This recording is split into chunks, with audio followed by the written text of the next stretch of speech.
Hello my dear friends, just a quick one today. I want to discuss a couple of things I noticed in the most recent episode of The Bad Batch. I don't know about you guys, but something Phee Genoa says when she contacts the Batch was really kind of heartbreaking. They were relying on her for information on the M-count thing and she delivered. But first, she said, quote, "Tech's brain was the databank, not mine. But I came through, as always." And the way this line is delivered made it sound as though they were a true couple, and she's reminiscing as if he was her better half, focusing on one of his biggest attributes, his databank brain. And it also shows us that she clearly misses him. And I'm not gonna lie, because we've been so caught up in theories of if Tech even died, as well as so many other discussions, until this moment, this was one aspect of Tech's legacy we completely neglected to consider. How his death impacted Phee, who we've not seen the last of, and who is said to play a larger role in upcoming episodes, especially Season 3 Episode 12. But she also played a significant yet minor role in Episode 8, and her contribution set up something massive, and it wasn't until my second rewatch that this dawned on me, and how they've alluded to an enormous connection that might play out.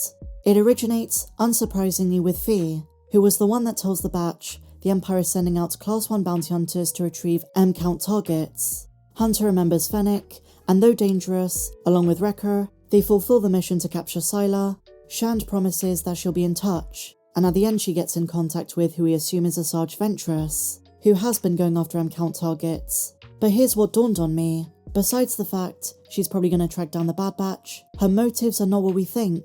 Since her supposed resurrection on Dathomir, I don't think she's taking these jobs for the money. She's using the intel to track down the Force sensitives, those with a high M-count, and maybe is taking them to Quinlan Vos, her lover, who rescues them, drawing a connection to Taladurith, later in the Kenobi show, the hidden Jedi path.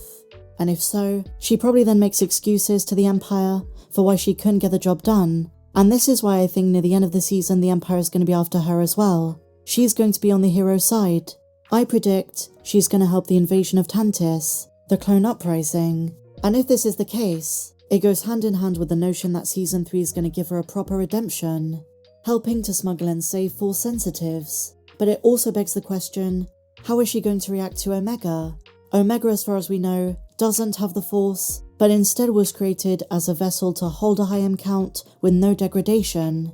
So that's going to put Omega on an interesting course of events, maybe starting to have many questions about her time back on Kamino, an existential crisis.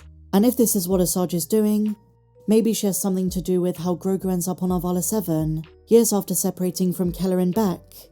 We need to question the kind of motives Asajj is going to have. What do you guys think? Let me know down below.